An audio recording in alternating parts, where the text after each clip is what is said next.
A number of years ago, I did a series of short videos answering common questions people have that are looking into Anglicanism and are wanting to learn more about Anglican Christianity.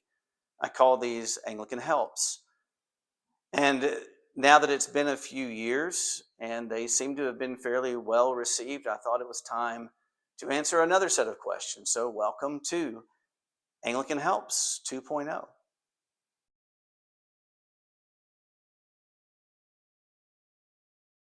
We're going to start out by answering one of the questions that is most often asked by people looking into Anglicanism, and that is, what do Anglicans believe? It's a question that many people have asked, and it can be a difficult question to get your arms around. Not because Anglicanism doesn't have a core theology or core theological beliefs, but because for the last 100 years or so, the main mechanism for knowing those things has been neglected. Though the way that we look at and examine what Anglicans believe is best seen in the Anglican Formularies. Now, the Anglican Formularies consist of three things principally. The first are the 39 Articles. The current articles date from 1571, so they've been around quite a while. And they outline both the similarities, the common things that were held by the English reformers at the time Anglicanism broke from the Roman Catholic Church. And it lists out those things that are distinctive, things that are different between Roman Catholicism and the Anglican Church. But also, there are some nuances that are different between the continental reformers and the English reformers. And I believe that the 39 Articles really are the first place we need to go and look to learn what Anglicans actually believe.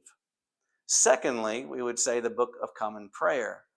Now, the Book of Common Prayer was first written in 1549, and it was updated again in 1552, 1604, and then 1662.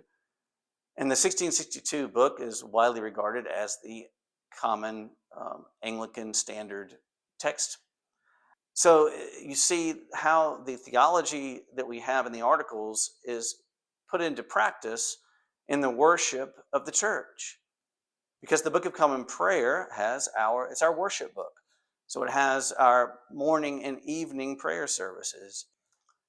It has our communion services, our baptism services. It has all of those within it.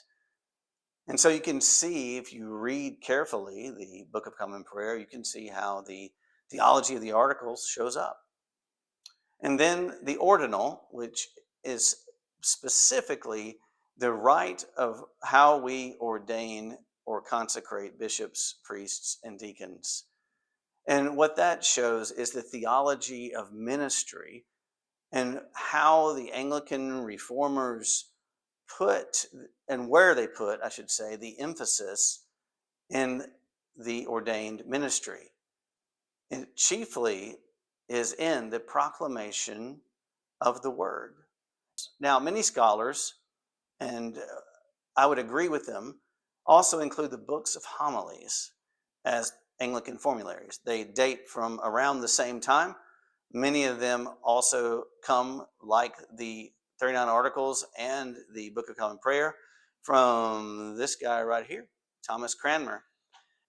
And so the homilies were a way of educating England in the faith of Christianity, and particularly as it was put forth in the Articles and in the prayer book. So I believe the Books of Homilies are very helpful in getting an understanding of what it is that Anglicans believe. Now, this is not a simple answer, but I believe it is a thorough one. Anglicanism, at its best, is both reformed and connected to the Church Catholic. At its best, it calls upon the church fathers. It calls upon the early documents of Christianity to inform and enlighten it. But it also contains the best, I believe, of the Reformation. of the strong emphasis on the primacy of Scripture, the call to salvation, the motivation for holiness and evangelism,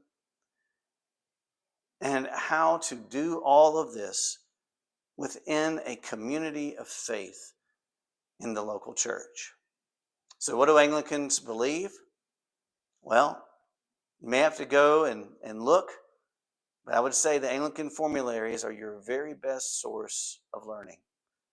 The 39 articles, the Book of Common Prayer, the Ordinal, and the Books of Homilies can answer that question for us.